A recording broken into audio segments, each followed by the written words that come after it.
और वहाँ बैठकर उन्होंने मुझसे पूछा, तो फिर मैंने उन्हें अपनी दिल की बातें बता दी। फिर उन्होंने मुझे सिर्फ एक लाइन बोली जिसने मेरी जीवन बदल दिया, कि जो दूसरे हमारे बारे में बोलते हैं वो झूठ होता है, हम जो अपने बारे में बोलते हैं, जो हम अपने बारे में सोचते हैं वो ही सच होता है।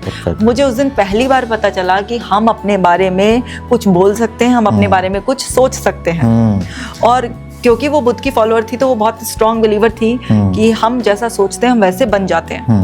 तो उन्होंने मुझे ये बोला कि तुम कॉपी में ये लिखा करो, मैं सुंदर दिखती हूँ, मैं पढ़ाई में अच्छी हूँ, मैं किसी भी एक्टिविटी में पार्टिसिपेट कर सकती हूँ, मैं अच्छे से पढ़ाई करूँगी तो मैं भी फर्स्ट आ सकती हूँ, मैं डांस सीख सकती हूँ। मतलब जो भी उस टाइम बच्चों को सिखाया जाता है वो सारी चीजें उन्होंने मुझे कॉपी पे लिखवानी शुरू करी। तो वहां से मेरी वो राइटिंग थेरेपी जो स्टार्ट हुई, जो कि आज हम साइकोलॉजी में सबसे ज्यादा इम्पोर्टेंट पार्ट ऑफ थेरेपी मानते हैं कि अगर आप कोई भी चीज लिखते हो, क्योंकि यहाँ पर हमारे ब्रेन पॉइंट्स होते हैं।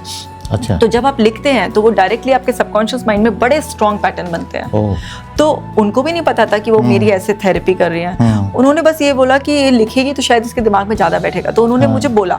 और मैं भी छोटी थी, टीचर कह रही है मुझसे, और कोई मुझे इतने प्यार से एक्सेप्ट कर रहा है, सब तो मुझे कुछ गलत ही बोल रहे हैं, और कोई है जो मुझे अनकंडीशनली एक्सेप्ट कर रहा है। तो मैंने भी लिखना शुरू कर दिया, कॉपियां भर डाली, और वो कॉपियां भर डाली, और वो भरते भरते जब आप कोई भी चीज बार बार रिपीट करते हो, मेरा सरप्राइजिंगली कॉन्फिडेंस बढ़ने लग गया। मैं जो टीचर से कह नहीं सकती थी कि मुझे भी पार्टिसिपेट करना है, मुझे भी डांस में ले लो, मुझे भी इसमें ले लो, हाथ भी नहीं उठाती थी, वो मैंने हाथ उठाना शुरू कर दिया, पार्टिसिपेट करना शुरू कर दिया। और धीरे धीरे मुझे ना लोगों ने नोटिस करना शुरू कर दिया मेरे स्कूल में ही, उन्हें मेरे अंदर चेंज नजर आने लगा। जरा जरा सी बात पे जो मैं रोज आती थी या ना नहीं कह पाती थी, वो सब पलटने लग गया मेरे अंदर, कुछ कहानी उल्टी होने लगी। बिल्कुल। तो वो धीरे धीरे मैं पढ़ाई में भी बहुत बेटर होती चली गई, और मैं ना जो बिल्कुल अंडर कॉन्फिडेंट लड़की थी वो 12th क्लास में अपने स्कूल की हेड गर्ल बन गई। परफेक्ट, बहुत बढ़िया। और हमारे टाइम पर हेड गर्ल का सिलेक्शन जो होना था, वो पूरे हमारे स्कूल में 800 बच्चे थे, 800 बच्चों के सामने प्रिंसिपल टीचर्स के सामने स्पीच देनी थी आपको। बहुत इंपॉर्टेंट होता था। हाँ, स्पीच देनी थी आपको, उस स्पीच के बेसिस पर आपका सिलेक्शन होना था। जो 2 लाइन किसी के सामने नहीं बोल सकती थी, वो अब इतना बोलने लग गई थी कि उसने जो प्रेयर मीट होती है मॉर्निंग, उसमें स्पीच दी, और उस स्पीच के बेसिस पर उसका सिलेक्शन हुआ कि वो चीफ प्रीफेक्ट बन गई। पूरे स्कूल को उसको जो है ना डिसिप्लिन मेंटेन करना था, और मेरे अंडर में इतने प्रीफेक्ट, मॉनिटर्स वगैरह सब थे। तो ट्रांसफॉर्म कर दिया उन्होंने मुझे ना सिर्फ लिखने से। और मुझे जब ये पता चला कि जो हम सोचते हैं वो धीरे धीरे हम बन जाते हैं, और वही हमारी रियलिटी होती है, तो उस दिन के बाद कोई भी मुझे नेगेटिव बोलता था तो मेरे अंदर से एक आवाज आती थी, ये झूठ बोल रहा है, ये झूठ बोल रहा है, इसकी बात सही नहीं है, इसकी बात पे मुझे ध्यान नहीं देना है, जो मैं अपने आप को मानती हूँ वही सही है। इस तरह से मैं ट्रांसफॉर्म हो गई।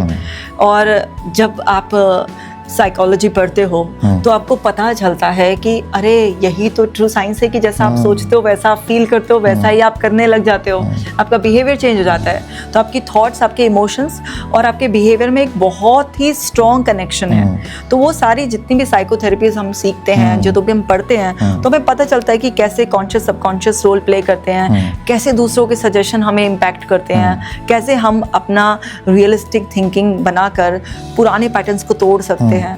वो सब मतलब बाद में तो कहते हैं ना, पूरा खजाना ही मेरे सामने खुल गया। तो ये कहीं ना कहीं जो जिसको हम कहते हैं NLP में भी कि नए न्यूरल पाथवे बनना, और न्यूरोप्लास्टिसिटी है, ये कहीं ना कहीं सारा मेडिटेशन जब हम करते हैं तो मेडिटेशन में भी ऐसा ही होता है। रिपीटेड मोड पे मेडिटेशन करते हैं। जी बिल्कुल। मेडिटेशन का मतलब होता है ध्यान। जी। तो एक तो होता है ध्यान में रहना, और एक होता है ध्यान करना। ध्यान करने की चीज नहीं है, अगर हम करने बैठते हैं तो हमारा थोड़ा सा एक्सप्लेन करेंगे मैम, ध्यान में रहना और ध्यान करना। जी बिल्कुल। मेडिटेशन को एक क्लेंसिंग प्रोसेस की तरह आजकल लोग देखते हैं, और बड़ा रिकमेंड किया जाता है कि आप मेडिटेशन कीजिए, 10 मिनट 15 मिनट जितना भी देर आप बैठ सकते हैं मेडिटेशन कीजिए। तो मेडिटेशन एक ध्यान की अवस्था है, और ध्यान ना जब आप करने बैठोगे तो कभी नहीं होगा। ये सहज घटने वाली घटना होती है, और ध्यान में हमें रहना होता है।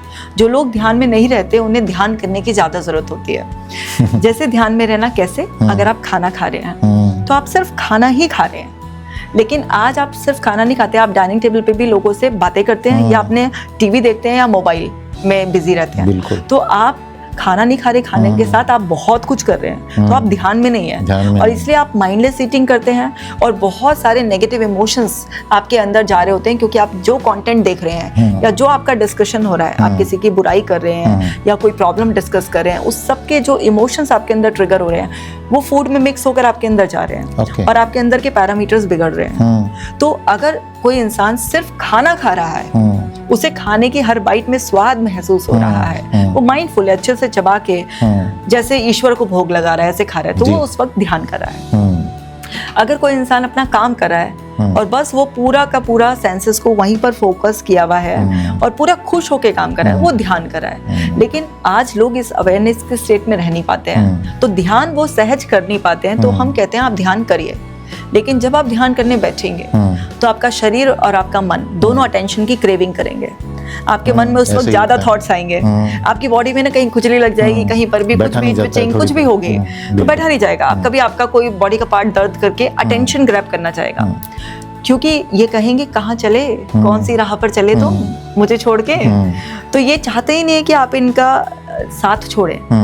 लेकिन अगर आपको वास्तव में ध्यान की अवस्था में उतरना है तो आपको मन और शरीर को जो भी उसमें चल रहा है उसे देखना पड़ेगा।